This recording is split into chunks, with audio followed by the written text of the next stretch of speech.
Stage থেকে বসে আসি আমার বিদ্বান উলামায়ে কিরাম, তারপরে শোরায়ে জাম, নকিবে হিন্দুস্তান, পিন্ডাল থেকে বসে আসে আমার দাদা ভাইরা, আমার ছেলে, পর্দাতে বসে আসেন আমার মা বোন, আমি সবাইকে সালাম করছি, আসসালামু আলাইকুম ওয়া রাহমাতুল্লাহি ওয়া বারাকাতুহু।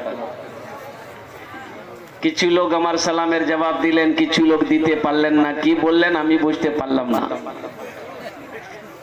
আল্লাহ নবীর ফরমান আছে, যদি তোমাকে কই সালাম করে ওনার সালামের ভালো জবাব দাও। আর একবার চেষ্টা করছি, দেখছি কত লোক আমার সালামের ভালো জবাব দিচ্ছেন। আসসালামু আলাইকুম ওয়া রাহমাতুল্লাহ। আলহামদুলিল্লাহ। দেখুন, हमको जो दावत मिली थी 20 तारीख की, आज तकरीर करने खड़े हुए 21 तारीख।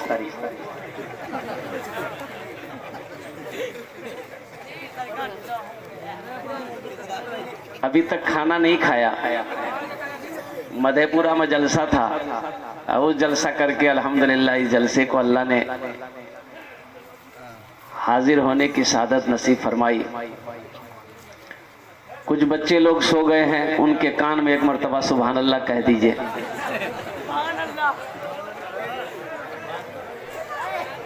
बच्चे लोग बड़े मुंतजिर थे। আচ্ছা, বলছি কি, আমি আপনার মেহমানের একরাম করো, এটা নবীর সুন্নাত আছে। একটাই কথা বলবো, যদি আপনারা মানবেন বলবো, না মানবেন বলবো না। মানবেন? বলবো তো। अगर जहमत ना हो, तकलीफ ना हो तो थोड़ा थोड़ा आगे ना बढ़ जाइए, ताकि वो पीछे बैठने वालों, ये जो खड़े हैं नौजवान, इनको भी बैठने की जगह मिल जाए।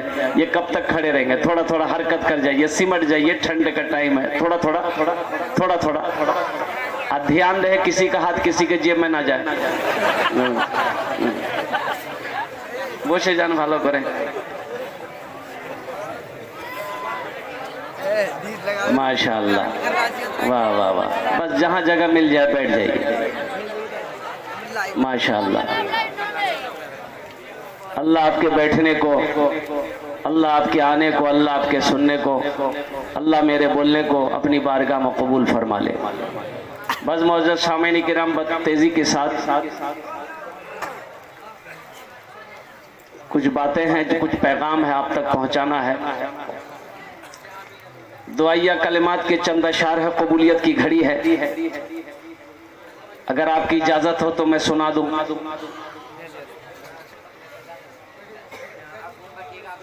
गुनाहों पे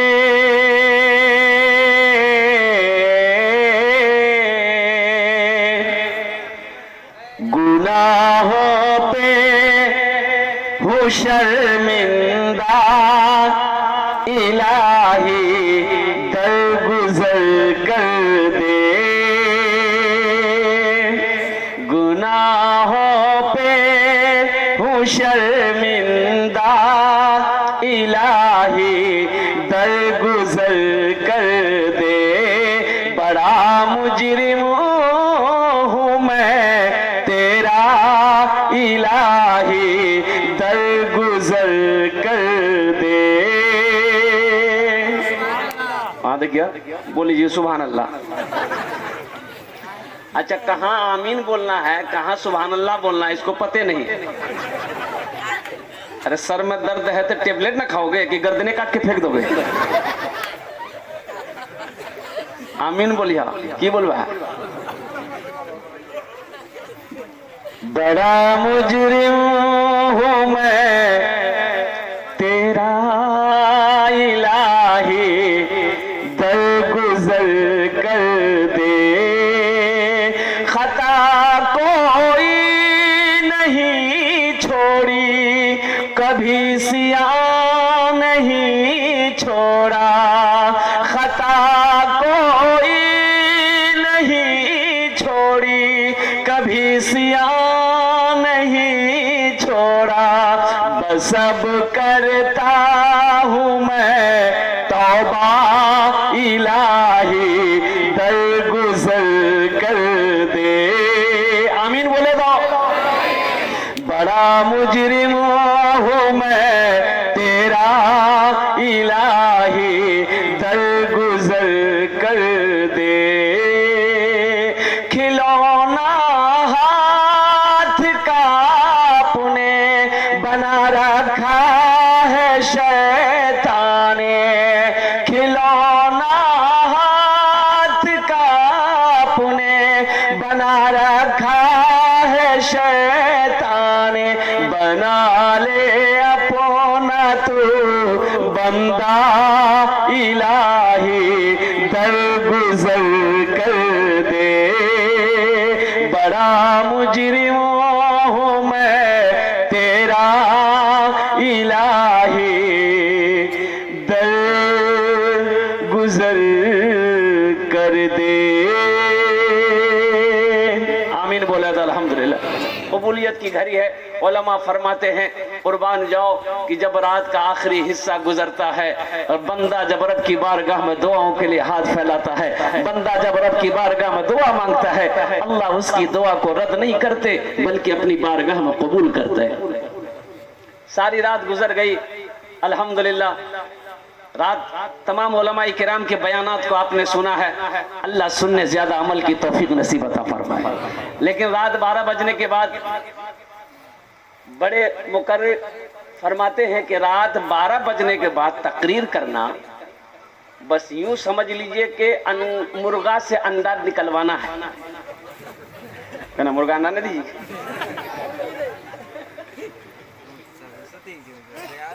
अभी सुनाते हैं। अब यूं कि रात 12 बजने के बाद देखिए साइंस ये कहती है कि एक आदमी का बैठने की ताकत, क्षमता, पावर, कुव्वत जो है वो 3 से 3.5 घंटा है। एक आदमी बैठे बैठे 3 घंटा 3.5 घंटा तक वो सही सलामत बैठा रह सकता है। 3 3.5 घंटे के बाद उसका जिस्म चाहता है कि थोड़ा आराम कर लेते, थोड़ा लेट लेते, कमर सीधी कर लेते, थोड़ा कुछ खा लेते, थोड़ा कुछ पी लेते। बाद नमाज मगरब से लेकर मुसलसल माशाअल्लाह अब तक आप बैठे हुए हैं। अल्लाह आपके बैठने को अपनी बारगाह में कबूल फरमा ले। बादशाह को मुर्गियों से बड़ा प्यार था। एक सिपाही को मुकर्रर कर रखा था कि इन मुर्गियों की देखभाल करो, जो खाए वो खिलाओ। चावल खाए चावल खिलाओ, गेहूं खाए गेहूं खिलाओ, दाना खाए दाना खिलाओ, रोटी खाए रोटी खिलाओ, रसगुल्ला खाए रसगुल्ला भी खिलाओ। अब बादशाह का मिजाज है। एक दिन मिजाज बदला, वजीर को बोला इधर आओ, एक मुर्गी एक दिन में कितना अंडा देती? बोला कि हुजूर एक मुर्गी तो एक दिन में एक ही अंडा देती है। बोला नहीं, हमको 2 अंडा चाहिए। एक मुर्गी से 2 अंडा। बोले एक मुर्गी से 2 अंडा कैसे देगी? बोला जैसे भी दे, ऐलान कर दो, जो मुर्गी 2 अंडा दे उसकी जान बच जाएगी, जो 1 अंडा देगी उसको जिबा करके मेरे पास ले। वजीर ने फरमान सुना दिया। तमाम मुर्गियां सुबह कोई 1 अंडा दी, एक शाम को अंडा दी, 2 अंडा। एक मुर्गी देखी एक ही अंडा लेके बैठी है। तो ये वजीर ने उसका गर्दन पकड़ा। बोला तोरा डर नहीं बोलो बादशाह रहा, ये का डुमा कर ले। तो मुर्गी बोली वजीर हमारा छोड़ी दाओ, तो डर से एक अंडा दा दिली। दरअसल बात में मुर्गी नहीं मुर्गा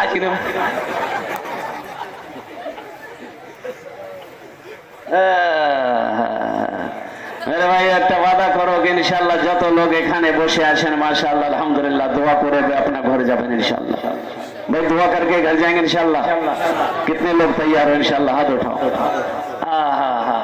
शबे मेराज और कुर्बान जाओ, ये रज्जब का महीना चल रहा है और कुर्बान जाओ अल्लाह के नबी जनाबे मोहम्मदुर रसूलुल्लाह सल्लल्लाहु अलैहि वसल्लम मेराज पर गए थे।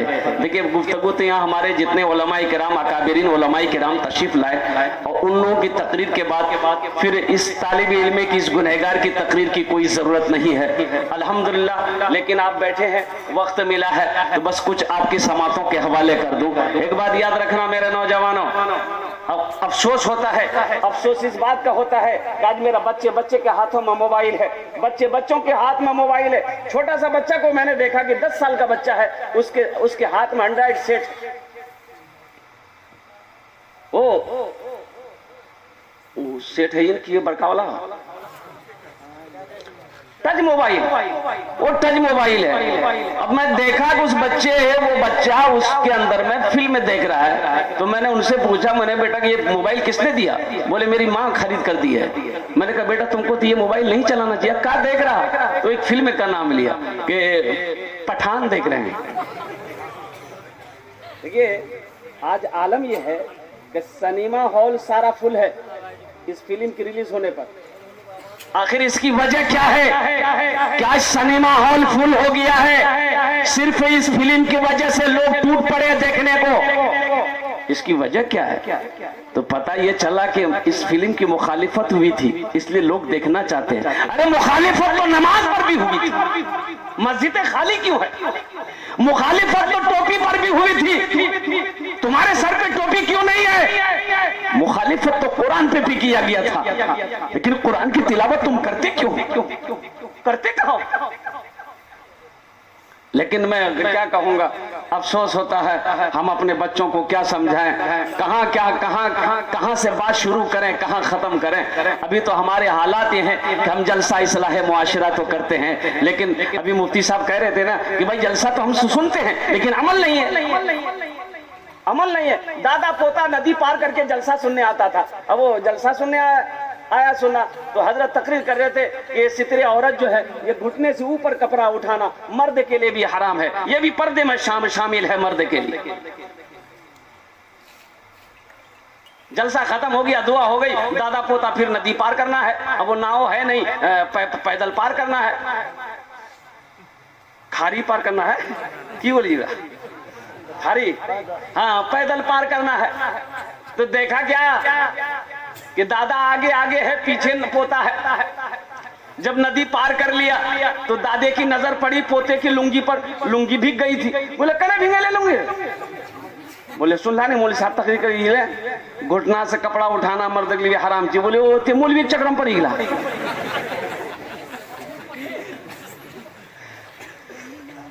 तुम मौलवी के चक्कर में पड़ गए ते हमरा देख ले नहीं तकरीर तो हमू सुनना। आज 20 साल से मैं तकरीर सुने जे सुने वहां पर हम छोड़ दी पास में आ गई। तुमने देखा नहीं हमको, हम लुंगी खोले मथा में बांधे। भाई जलसा सुन के फायदा हुआ? अरे बोलिए ना फायदा हुआ? तो अमल की नीयत से सुनो मेरे बच्चों। तो आज हमारी मस्जिदें खाली रह जाती, इन मस्जिदों को पूर्ण कौन करेगा? और सबसे बड़ी बात अभी ये कमजोरी हमारे इलाके में क्या है, ये बहुत बड़ी कमजोरी है। वो कमजोरी है इमाम की कमजोरी। मस्जिद है इमामे नहीं, मस्जिद है इमामे नहीं। अब भाई बंदूक है अब गोलियां नहीं, फिर क्या फायदा बंदूक है? भाई मस्जिद है इमाम नहीं है, जिस मस्जिद में इमाम है उसकी कदर नहीं, उसकी इज्जत नहीं। बताइए 5,000-6,000 रुपया महीना, बाप रे बाप। क्या आपके घर का खर्च 5-6,000-7,000 में आपका घर का खर्च हो जाएगा? भाई आपका खर्च पूरा हो जाएगा? वो इमाम साहब की भी तो बीवी है, उनके भी तो बच्चे हैं, उनके बच्चे भी तो बीमार पड़ते हैं, वो भी तो पूर्णिया लेकर डॉक्टर के यहाँ जाता है। कभी आपने गौर किया है क्या इमाम साहब की भी तो कुछ ख्वाहिशात है कि भाई हम भी क्या कहते हैं कि अच्छा गोश्त खाते, खस्सी का गोश्त खाते, हम भी क्या कहते हैं कि मुर्गा, देसी मुर्गा खरीद कर खाते। आप उनकी ख्वाहिशों को मार रहे हो। 6,000-7,000 में क्या होने वाला? एक बात याद रखना, आज हमारे घर में खुशहाली क्यों नहीं है, बस्ती में रौनक क्यों नहीं है? इसकी वजह यही है, इमाम परेशान है। अल्लाह सबको परेशान कर रखा है, इमाम परेशान है। अरे इमाम को खुश रखो, अल्लाह तेरे घर में खुशियां पैदा कर देगा।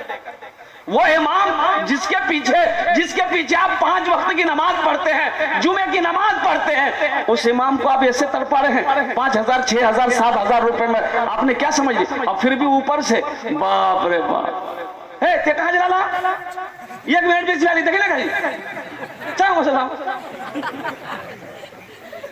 भाई इमाम आपका नौकर है क्या? वो इमाम का माने सरदार होता है। इमाम खुद मुख्तार है। और कुर्बान जाओ मेरे भाइयों, उसके पीछे नमाज पढ़ते हो और वो इसी इमाम की गीबत करते हो। जैसे ही मस्जिद से निकलेगा, मैं भी तो 18 साल से इमामत करता हूँ, मस्जिद से निकलेगा नमाज पढ़ के चाय की दुकान में बैठ जाएगा। ये इमाम छे नहीं बहुत पहुंचलो छी कि नीचू नहीं देखे छी, बहुत जमीन अब तह तक देगी। बोला बात सही गलत बोला? अच्छा इमाम साहब अगर इधर उधर देखेंगे, रास्ता चलेगा तो आदमी इधर उधर देखिए ना करेगा भाई। अभी नजर है ना तो आदमी कहीं देखेगा जगह फालतू इमाम जी खाली जाके। अच्छा देखिएगा ऐशा की नमाज में अगर इमाम साहब ने अम्मा यतसालून पढ़ दिया, अम्मा यतसालून अनिन नबइल अज़ीम अल्लज़ी हुम फी मुख्तलिफून कल्ला सयअलमून सुम्मा कल्ला सयअलमून, अगर पूरी सूरत पढ़ दी सलाम के बाद ते रात कोई काम छोड़ने दिन भर खाई जा मस्जिद में सुते जा खेता खटी का लाना हमारा इतना बड़का सूरत पढ़े क्यों? इमाम साहब बोलेगा अच्छा ठीक है ठीक है ठीक है ठीक है गुस्सा मत, कल से छोटा सा। अच्छा कल से कुल अल्लाह वहद पढ़ दिया इमाम साहब ने, फालतू इमाम जी कुरान याद नहीं, खाली कुल ले पड़ेगी। छोटी पढ़ो तो मुसीबत, बड़ी पढ़ो तो मुसीबत, नीचे देखो तो मुसीबत, ऊपर देखो तो मुसीबत। ये इमाम जाए तो कहां जाए? नियत करते हैं लोग, नियत करता हूं मैं 4 रकात नमाज जोहर की पीछे इस इमाम की, यानी इसका मतलब क्या पीछे इस इमाम की? तो बहुत गौर करने के बाद हमने सोचा कि पीछे इस इमाम की यानी इकरो मतलब ये जी कि इमामों पीछू पड़ी जा, यानी इमाम आप चैन लेने में था। इमाम साहब ने मस्जिद के बगल में एक वो बेचारे थे वो भैंस पालते थे। इमाम साहब ने उसको बुलाया, बोला कि अल्लाह का बंदा जिंदगी भर भैंस के चक्कर में जिंदगी उम्र गुजार देगा, मरेगा कि नहीं मरेगा? अल्लाह को क्या जवाब देगा? घर के बगल में मस्जिद है, नमाज तो पढ़ लिया कर, नमाज तो पढ़ लिया कर। तो उस आदमी ने कहा कि हजरत मैं नमाज तो पढ़ लूं लेकिन फुर्सत तो मिले, फुर्सत तो मिले, काम से तो फुर्सत ही नहीं मेरे भाई। अच्छा एक बात यह है, बाज लोग कहते हैं कि टाइम नहीं मिलता हमको। बोले क्यों नहीं? इसलिए कि मेरा सब बेटा चला गया बाहर, अब ये इतनी खेती बाड़ी मेरे पास में है, इतना कारोबार है, दुकान है, बिजनेस है, मेरे को टाइम नहीं, मुझे टाइम नहीं मिलता, नमाज में पढ़ूं कैसे पढ़ूं? अच्छा बताइए अगर पेशाब लग जाए तो टाइम मिलेगा? पेशाब कर ली, बोले बाबा बहुत पेशाब लग रहा है, आदमी कहते हैं वो पेशाब लगा जा, पेशाब करो, बोले नहीं टाइम नहीं जी भैया। पेशाब के लिए टाइम है, पखाने के लिए टाइम है, गुब गुब गुब ये तो चलते रहता है। वो जितना दादा सब फैक्ट्री में कम जी, इसके भरने के लिए टाइम है, सोने के लिए टाइम है, काम के लिए टाइम है, हर चीज के लिए टाइम है। अगर टाइम नहीं है तो सिर्फ नमाज के लिए टाइम नहीं। अफसोस है कि नहीं? अल्लाह ने 24 घंटा दिया, 24 घंटे के अंदर में 1 घंटा अल्लाह के लिए नहीं निकाल सकते? भाई निकालोगे इंशाल्लाह? कितने लोग तैयार इंशाल्लाह नमाज पढ़ेंगे? नमाज के बोलो ना काज আছে, काज के बोलो আমার নামাজ আছে, नमाज के बोलो ना काज আছে, काज के बोलो আমার নামাজ আছে। नमाज को ये ना बोलो को मेरा काम है, काम को बोलो मेरा नमाज है। पहले मेरी नमाज है, पहले हम नमाज पढ़ेंगे फिर काम करेंगे। अरे काम तो बाद में होता रहेगा लेकिन नमाज नहीं मिलेगी। जो नमाज कज़ा हो जाएगी सारी जिंदगी उसकी कज़ा पढ़ते रहोगे, लेकिन जो सवाब इस वक्त मिलना था वो सवाब नहीं मिलेगी। तो इमाम साहब ने उस आदमी को समझा, अल्लाह का बंदा नमाज पढ़िए, भैंस के चक्कर में पूरी जिंदगी गुजार देगा, नमाज पढ़। तो बोले मौलवी साहब नमाज तो पढ़ो लेकिन कुछ फायदा है तो नहीं हो? बोला फायदा होगा, नमाज पढ़ोगे ना ये तेरी भैंस जो है ना दूध ज्यादा देगी। बोले है पढ़ो। बोला कल फजर से तैयार रहिए, हम मस्जिद सुबह से पहले हुआ, नहा धो के मस्जिद 4 बजे पहुंच गया, 5 बजे अजान हुई, नमाज पढ़ा मस्जिद में और नमाज पढ़ के घर गया। आई तफाकन कही वो जब घर पहुंचा दिया भैंस मर गई। बोला हो देखो आखनिया नमाज शुरू कर लगने भैंस मर गई। दौड़ा दौड़ा भागा आया इमाम साहब पास, बोला इमाम साहब गजब हो गया। बोला क्या हुआ? बोला देखिए अब ये फजर पढ़ के गए ना, वो भैंस एक मर गई। तो इमाम साहब ने कहा कि अल्लाह तुम्हें आजमा रहा है, सब्र कर, अल्लाह आजमा रहा है। बोला कोई चिंता नहीं, हम सब्र करते हैं। और जोहर की नमाज बड़ा डर डर के आ रहा था मस्जिद कि कहीं दूसरी भैंस ना चली जाए। जोहर की नमाज पढ़ के इत्तफाकन की दूसरी भैंस मर गई। फिर भागा भागा, बोले इमाम साहब का सब हो गया। बोला क्या हुआ? बोला दूसरी भैंस भी मर गई, अभी तो 3 नमाज और बाकी है दिन का। इमाम साहब ने कहा कि अल्लाह तुम्हारा इम्तिहान ले रहा है, सबर से काम लो, इम्तिहान ले रहा है। और वो बेचारा घर आया बड़ा अफसोस कर रहा था। देखो भैंसी का बच्चा, भैंस जो मर ले नहीं, वो भैंसी का बच्चा बहुत चिल्ला रहा था। पर्रू क्या बोलते हैं, पर्रू, ओ खूब चिल्ला रहा था, खूब चिल्ला रहा था। अब ये परेशान होकर बोला तो हो चिल्ला भाई, ये तो 2 वक्त का फर्ज पढ़े 2 चली गई है, तोरो लिए हमरा फर्ज नहीं पढ़ना, खाली 3 नफल पढ़ो नहीं। नमाज के बोलो ना काज আছে, काज के बोलो আমার নামাজ আছে, नमाज के बोलो ना काज আছে, काज के बोलो আমার নামাজ আছে। इंशाअल्लाह एक बात याद रखना, अल्लाह ने रमजान का अहकाम जमीन पर जारी किया, अल्लाह ने हज का अहकाम जमीन पर जारी किया, अल्लाह ने सदका खैरात का अहकाम जमीन पर जारी किया। लेकिन जब नमाज की बारी आई, अपने प्यारे महबूब जनाब मोहम्मद रसूलुल्लाह, सारे लोग बोलो सल्लल्लाहु अलैहि वसल्लम को अर्श पे बुलाया।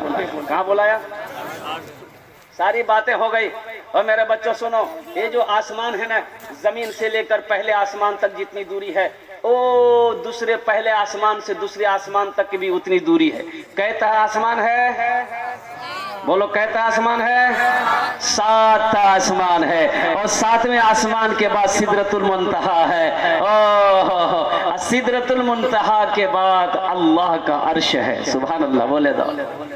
अल्लाह ने अपने महबूब को वहां बुलाया, गुफ्तगू हो गई, लौटने लगे तो अल्लाह ने कहा मेरे महबूब तोहफा लेते जाइए। कहा कि अल्लाह क्या तोहफा? कहा कि 50 वक्त की नमाज लेते जाइए। क्या वक्त की नमाज? अखनी क्या वक्त की थी? अखनी ये हालत, अगर 50 रहता है। 6ठे आसमान में हजरत मूसा अलैहिस्सलाम से मुलाकात हो गई। मूसा अलैहिस्सलाम ने कहा या रसूल अल्लाह क्या मिला? कहा कि 50 वक्त की नमाज मिली है। बोले अल्लाह जाइए कम करवाइए, अल्लाह से कम करवाइए। मेरी उम्मत के ऊपर में 2 वक्त की नमाज फर्ज थी, असर और फजर। बनी इसराइल के ऊपर में 2 वक्त की नमाज फर्ज थी, असर और फजर।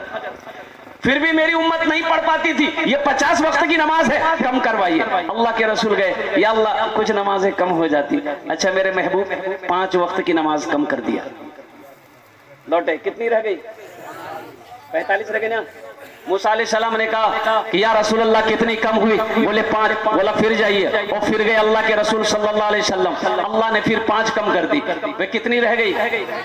बोलो बोलो कितनी रह गई? 40 रह गई। तो हजरत मूसा अलैहिस्सलाम ने कहा या रसूल अल्लाह फिर जाइए। 9 बार गए, अल्लाह के रसूल 9 बार गए। तो कितनी नमाजें कम हो गई? बोलो भाई कितनी नमाजें कम हो गई? 45 कम हो गई। कितनी रह गई? 5। तो मूसा अलैहिस्सलाम ने कहा या रसूल अल्लाह कितनी कम हो गई? बोले 45 कम हो गई। बोले कितनी रह गई? बोले 5 रह गई। तो मूसा अलैहिस्सलाम ने कहा कि एक बार और जाइए, एक बार और जाइए, एक बार और जाइए, एक बार और जाइए। कुर्बान जाओ, वो लोग जो नमाज नहीं पढ़ते हैं वो यही समझ रहे होंगे क्या हा एक मर्तबा और चले जाते, एक मर्तबा और चले जाते, ये नमाज कम हो जाती। मेरे नौजवानों, मेरे बच्चों, मेरे बुजुर्गों, मेरी माँ बहनों, नमाज किसी भी हालत में माफ नहीं है, नमाज किसी भी हालत में माफ नहीं है। आज हमारी मस्जिदें खाली है। अफसोस इस बात की है कि अजान की आवाज मेरे कानों से टकराती है, लेकिन हमें मोबाइल से फुर्सत नहीं। हमें मोबाइल से फुर्सत नहीं है, हमारे बच्चों को मोबाइल से फुर्सत नहीं है, हमारे बच्चों को ये मोबाइल से गाने देखने का बड़ा शौक है, लेकिन नमाजों का शौक नहीं है, नमाज पढ़ने का क्या कहते हैं कि शौक नहीं है। इसलिए मेरे बच्चों, मस्जिदों को आबाद करो, मस्जिदों को आबाद करोगे अल्लाह तेरे घर को आबाद करेगा। इंशाल्लाह मस्जिदों को आबाद करेंगे मेरे बच्चों। 5 वक्त की नमाज पाबंदी के साथ पढ़नी है, ठीक है। बहुत सारे वो लोग नौजवान लोग सोच रहे होंगे जो जुमा की नमाज, सिर्फ जुमे की नमाज पढ़ते हैं। देखो एक बात याद रखना, ये नमाज जो है ना, इन्ना सलाता तन्हा अनिल फाहशाई वल मुनकर, अल्लाह का कुरान कहता है कि बेशक ये नमाज तुम्हें बुरी बातों से, बेहयाई से, बेशर्मी से रोक देगी, बचा लेगी। शर्त है कि ऐसी नमाज पढ़ो जैसी नमाज पढ़ने के लिए अल्लाह के रसूल जनाब मुहम्मदुर रसूलुल्लाह सल्लल्लाहु अलैहि वसल्लम ने हुक्म दिया है। इसलिए मेरे बच्चों, नमाजों की पाबंदी करो, इंशाअल्लाह अल्लाह तुम्हें बेशर्मी से, बेहयाई से रोक देगा, बचा लेगा। एक नौजवान को मैंने देखा कि वो जेब से कुछ निकाला, इतना बड़ा डब्बा था, निकाला और निकालने के बाद खटखट खटखट खटखट लगाया। की लगे बोले ये क्रीम छे। मैंने कौन क्रीम? बोले हेल्डर फेल्डर शोल्डर क्रीम। मतलब इससे क्या होता है? बोला इससे गोरा होता है। तो मैंने कहा कि बेटा, अगर क्रीम लगाने से आदमी गोरा हो जाता तो ये साउथ अफ्रीका का जितना खिलाड़ी है, वेस्ट इंडीज का जितना खिलाड़ी है, क्या उन लोगों के पास में क्रीम का पैसा नहीं है? हमने कहा तुम खूबसूरत होना चाहते हो? बोला हाँ मैं खूबसूरत होना चाहता हूँ। मैंने कहा दो काम कर लो, अल्लाह तेरे चेहरे पे नूर पैदा फरमा दे। उन्होंने कहा हजरत 2 काम क्या, हम 3 4 5 काम भी करने को तैयार है। मैंने कहा कि सबसे पहला काम, अपने चेहरे पे दाढ़ी सजा लो, अपने चेहरे पे दाढ़ी सजा लो और पाबंदी के साथ 5 वक्त की नमाज पढ़ो। 40 दिन नहीं गुजरेगा, अल्लाह तेरे चेहरे पे नूर पैदा फरमा देगा। मेरे नौजवानों, अपने चेहरे पे दाढ़ी को सजाओ, इस सुन्नत रसूल को सजाओ। और कुर्बान जो बाज़ उलमा किराम ने एक मुश्त दाढ़ी रखना वाजिब करार दिया है, ये मजाक नहीं है मेरे बच्चों। तो देखिए कि दाढ़ी भी बड़ी जिद्दी है, ये जब भी निकलती है मर्द के चेहरे पे निकलती है। औरत के चेहरे पे कभी दाढ़ी देखा आपने? भाई बोलिए, औरत के चेहरे पे कभी दाढ़ी देखा?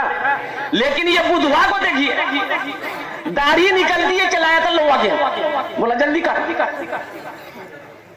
दाढ़ी कहती है नादान तुम मत काटो, तुम मर्द हो, तुम मत काटो, मर्द हो। वो कहता नहीं हम मर्द नहीं, मबूजी काटो।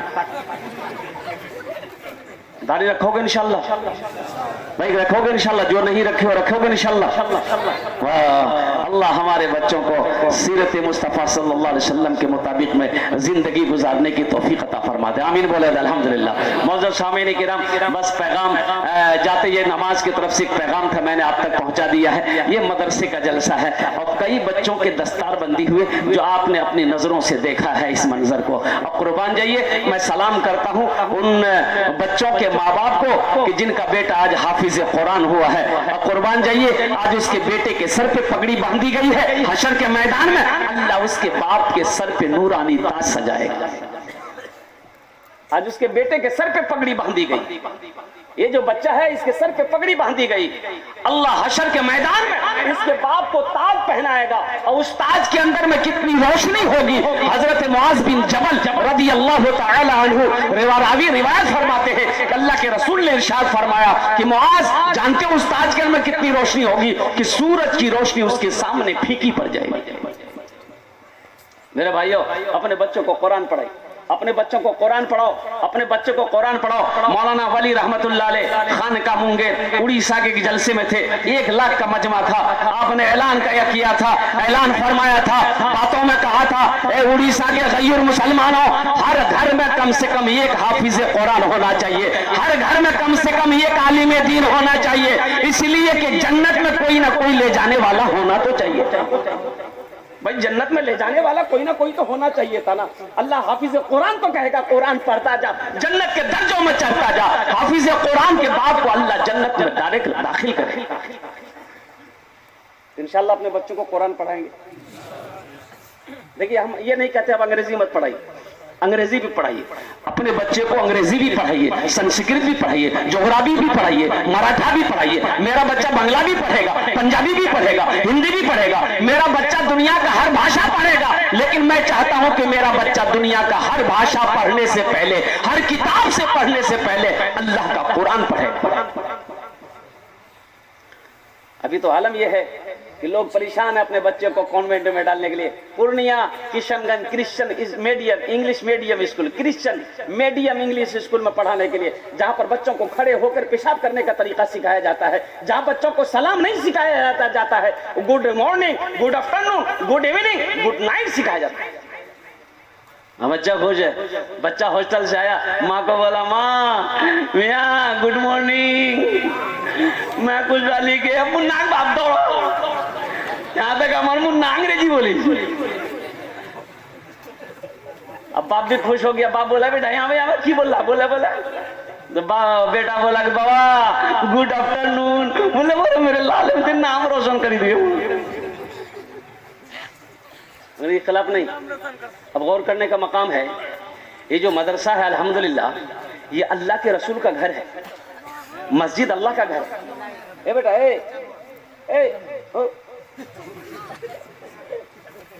एक वादा करो, मेरी तकलीफ जब तक कोई जाएगा क्या नहीं जाएगा, लग ले। ये तकलीफ कर रहे थे, एक नौजवान खड़ा हुआ, मैंने कहा क्या हुआ, बोले बैठ गया। 10 मिनट बाद फिर खड़ा हुआ, मैंने कहा क्या हुआ, काहे परेशान हो, बैठो ना भाई। बोला बहुत जोर से लगला था। बैठो, नौजवान है, वो बैठ गया।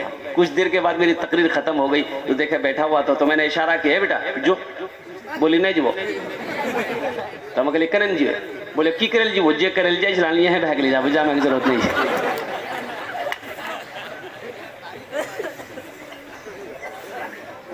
इंग्लिश मीडियम स्कूल में पढ़ाने का शौक है, शौक से पढ़ाइए, इसलिए कि हमारी कौम को मास्टर की भी जरूरत है, प्रोफेसर की भी जरूरत है, इंजीनियर की भी जरूरत है, डॉक्टर की भी जरूरत है, साइंसदान की भी जरूरत है। लेकिन मेरे भाई, दुनियावी पढ़ाई के चक्कर में कुरान को तरजीह ना देना, दीनी तालीम से अपने बच्चों को महरूम रखना, यह सबसे बड़ी जाहिलियत और बेवकूफी है।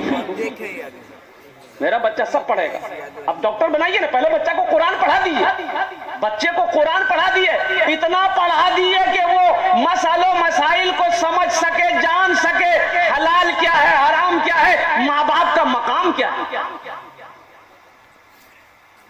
कॉलेज में माँ बाप का मकाम बताया जाएगा, एम में बताया जाएगा। अरे माँ बाप का मकाम क्या है, ये तो मदरसों में सिखाया जाता है, मदरसों में बताया जाता है कि माँ क्या है, बाप क्या है। ये कॉलेज यूनिवर्सिटी में माँ बाप का मकाम बताया नहीं जाता। और कुर्बान जाओ, अल्लाह अकबर कबीरा। एक नौजवान कॉलेज का पढ़ा हुआ नौजवान, कॉलेज का पढ़ा हुआ, बाप ने सारी डिग्रियां दिलवाई, सारी डिग्रियां दिलवाई। एक लौता बाप का इकलौता बेटा था, बाप जी जान लगाकर पानी की तरह पैसा खर्च करके अफसर बनाया, और ऐसा अफसर बना तो विदेश चला गया। और विदेश से जब आया तो बाप ने कहा कि अपने बेटे की शादी करवा दूं, वो बूढ़ी माँ है, इनकी आंखें तरस रही है, बेटा दूल्हा बन जाएगा, ना जाने हम लोगों की कब मौत हो जाए। बेटे को शादी करवा दिया। अब बेटे की शादी करवानी थी, वो बीवी जो आई ना, उसकी ऐसी पढ़ाई शौहर को कि शौहर उसके ऊपर पैदा हो गया, शौहर पैदा हो गया। तो शौहर का जब जाने का वक्त आया तो 2 वीजा बनाया, 2 वीजा मंगवाया, अपनी बीवी को भी साथ ले जाने लगा। तो उसकी माँ ने कही कि बेटा, एक तो तू बाहर रहता है, ये तू अपनी बीवी को लेकर चला जाएगा तो हम बूढ़ों का ख्याल कौन करेगा, बेटा ऐसा ना कर। लेकिन बेटा तो उसके ऊपर आशिक था, दीवाना था। बोला नहीं माँ, तो मेरी बीवी है, मेरे साथ रहना चाहती है, मैं इसे लेकर चला। माँ बाप की बात को ना माना, अपनी बीवी को लिया, सऊदी अरब चला गया। कुर्बान जाओ मेरे नौजवानों, 12 साल में उन्होंने 14 हज किए। क्या हज किया? अबे बोलो भाई, कितने हज किया? हाँ, 14 हज किया। लेकिन जानते हो, हजारों कतार रो रहा था खाने काबा के पास बैठकर, ऐसा रो रहा था कि पता नहीं कौन सा बड़ा गुनाह किया है। हजारों कतार रो रहा था। पीछे से किसी बुजुर्ग ने हाथ रखा कंधे पे कि बेटा इस तरीके से क्यों रो रहा है, कौन सा बड़ा जुल्म किया है, इस तरीके से रो रहा है। तो उस नौजवान ने कहा कि हुजूर, ये मेरा 12वां हज है, मैं जब भी हज करने आता हूं तो ऐसा लगता है कि मेरे दिल पे किसी ने ताला लगा दिया। मुझे सुकून नहीं है, चैन नहीं। तो अल्लाह वाले ने कहा कि लगता है तुमने किसी का दिल दुखाया है, लगता है तुमने किसी का दिल दुखाया है। तेरी माँ है, बाप है? बोला कि हजरत मैं क्या बताऊं, माँ बाप को देखे हुए 14 साल का अरसा गुजर गया, मुझे पता भी नहीं, खबर भी नहीं कि मेरी माँ किस हालत में है, मेरा बाप किस हालत में है। ओह, उस बुजुर्ग ने कहा कि फिर ये खाने काबा में बैठकर तू क्या कर रहा है? जा, भाग जा, घर जा, अपने रूठे हुए माँ बाप को मना ले, अल्लाह तेरे दिल के ताले को खोल लेगा।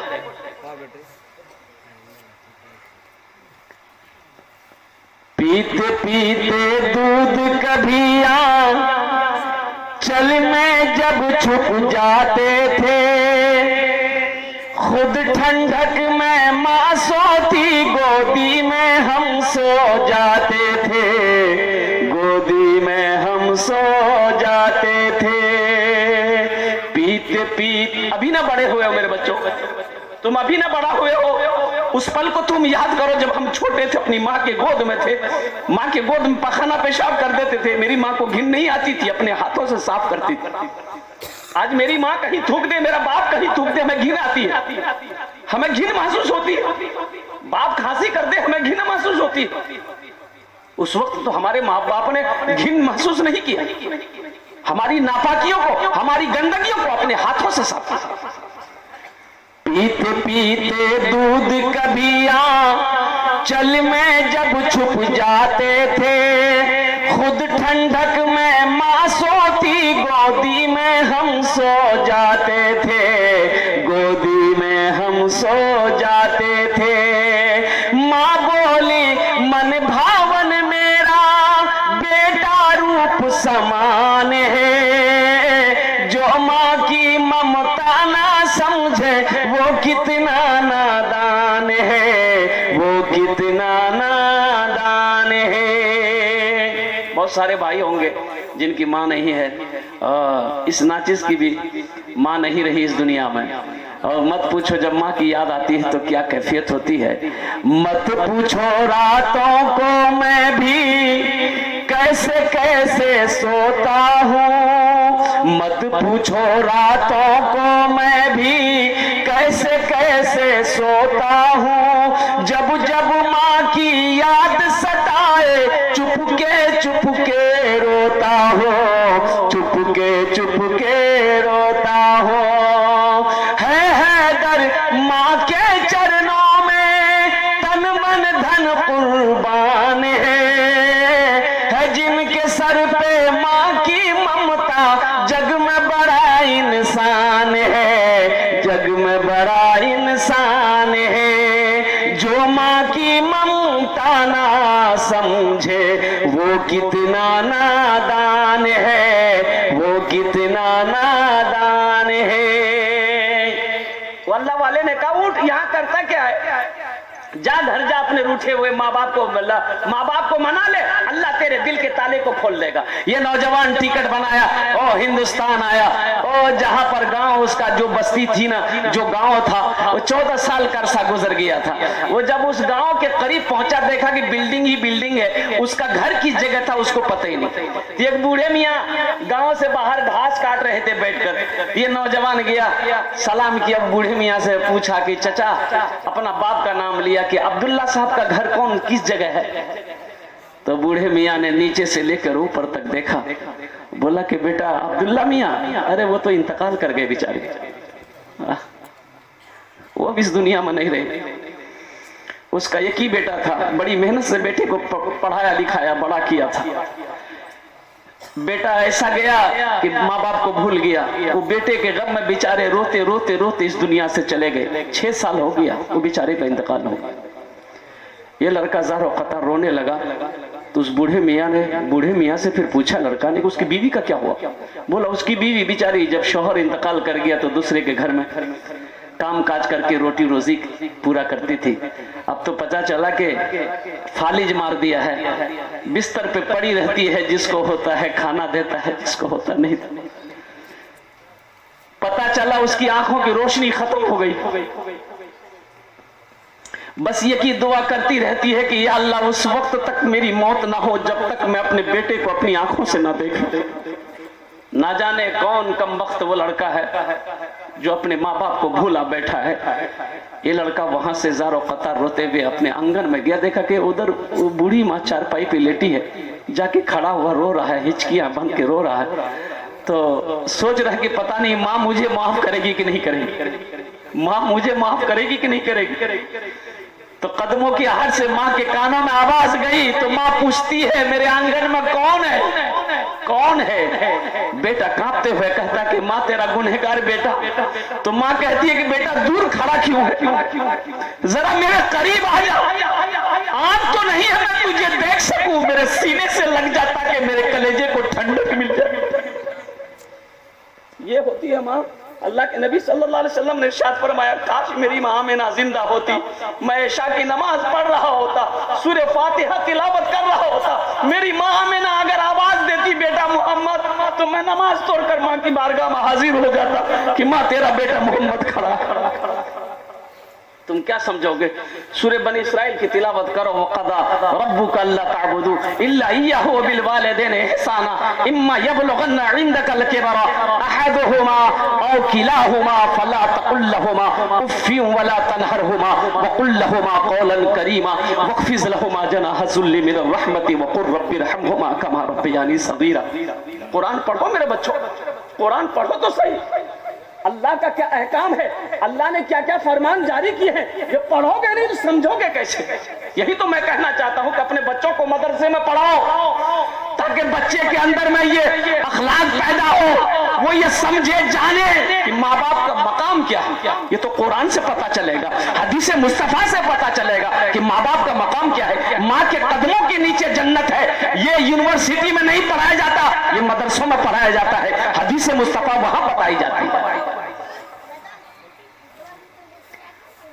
हर चीज तो मिल जाएगी बाजार में, लेकिन बाजार में लेकिन माँ बाप से बढ़कर कोई दौलत न मिलेगी। आंचल जो उठा कर तेरी माँ जो दुआ कर दे, जो दुआ कर दे, दुनिया हो या उक़बा कहीं जिल्लत न मिलेगी। अपने माँ बाप की दुआएं लो मेरे बच्चों, अपने माँ बाप की दुआएं लो। जिनके माँ बाप इस दुनिया से चले गए हैं उनके लिए बख्शिश और मग़फ़िरत की दुआ करो, उनके लिए सदक़े जारिया करो ताकि उनकी रूहों को अल्लाह ताला इनाम अता फरमाए, उनकी रूहें खुश रहेंगी। अल्लाह इस जिंदगी के अंदर में आपके घरों के अंदर में खुशियां पैदा फरमाए। इंशाल्लाह माँ बाप की कदर करोगे मेरे बच्चों, माँ बाप की दुआएं लोगे इंशाल्लाह। हाथ उठाओ इंशाल्लाह। माँ बाप राजी अल्लाह राजी, माँ बाप नाराज अल्लाह नाराज। इंशाल्लाह ये मदरसा है, ये मदरसा जहाँ पर मेहमान रसूल पढ़ते हैं। ये मेहमान रसूल का मकाम क्या है, इन बच्चों का मकाम क्या है? कसम खुदा की इनकी जूती अगर मिल जाए ना तो मैं अपने सर पे रखूं। इनका वो मकाम है। अल्लाह के रसूल ने फरमाया कि मदरसे में पढ़ने वाला बच्चा जब रास्ते में चलता है तो अल्लाह के मासूम फरिश्ते इनके कदमों के नीचे पर बिछा देते हैं। ये वो जात है दुआ के लिए अगर हाथ फैला दे तो जमीन और आसमान के दरमियान में कोई पर्दा नहीं जो इसकी दुआ को रोक सके। अल्लाह तौफीक दे तो इनकी खिदमत करो, मदरसे में वक्त निकालो, 10 मिनट 15 मिनट आधा घंटा अल्लाह वक्त दे तो वक्त निकाल कर मदरसे में बैठा करो, इससे कल्बी सुकून मिलेगा। अल्हम्दुलिल्लाह दिलों को करार आएगा। मेरे नौजवानों मेरे बच्चों, कौन पूछता है मदरसे को? अल्लाह के नबी सल्लल्लाहु अलैहि वसल्लम हिजरत फरमा कर जब मदीना तशरीफ फरमा हुए, मस्जिद नबवी की जब बुनियाद रखी गई तो एक कोने में अल्लाह के रसूल सल्लल्लाहु अलैहि वसल्लम ने मदरसा खोला। जानते पढ़ने वाले कौन थे? हजरत अबू बकर सिद्दीक थे, हजरत उमर बिन खत्ताब थे, हजरत उस्मान गनी थे, हजरत अली थे, हजरत तलहा थे, हजरत जुबैर थे, हजरत अब्दुल रहमान बिन औफ थे। पढ़ने वाला सहाबा थे, पढ़ाने वाले मोहम्मद रसूलुल्लाह कुरान पढ़ाते। तो मेरे बच्चों, मेरे नौजवानों, अल्हम्दुलिल्लाह ये मदरसा है मेहमान रसूल के लिए। बहुत सारे लोगों के माँ बाप इस दुनिया से चले गए, तो इंशाअल्लाह ये अमल सदक़े जारिया मैं बता दूं, ये मदरसा जब तक इस धरती पर कायम रहेगा, चमकता रहेगा। अगर ये अमल कर लेंगे आप, तो अल्लाह क़यामत तक आपके माँ बाप को कब्र में सवाब अता फरमाता रहेगा। और इंशाअल्लाह अगर आप करके मर गए अपने नाम से, तो बेटा याद करे या ना करे, बीवी याद करे या ना करे, भाई याद करे या ना करे, गम नहीं है। आप वो काम करके इस दुनिया से चले गए हैं, अल्लाह क़यामत तक कब्र में सवाब अता फरमाता रहेगा। वो अमल मैं बताऊं, इंशाअल्लाह करेंगे भाई, इंशाअल्लाह करेंगे, इंशाअल्लाह मैं दुआ करूंगा। अल्हम्दुलिल्लाह वो अमल है सदक़े जारिया। अल्लाह के रसूल सल्लल्लाहु अलैहि वसल्लम ने इरशाद फरमाया कि ये सदक़े जारिया है। मस्जिद बना दिए, मदरसा बना दिए, जब तक ये मदरसा कायम रहेगा, जब तक इस धरती पर मस्जिद कायम रहेगी, आप बनाकर मर गए, अल्लाह कब्र में क़यामत तक सवाब अता फरमाएगा। ये मदरसा को बना दो, अल्लाह के रसूल का घर है, अल्लाह के नबी का घर है। ये मेहमान रसूल इसमें पढ़ते हैं, अल्लाह के कुरान की तिलावत होती है। ये सिलसिला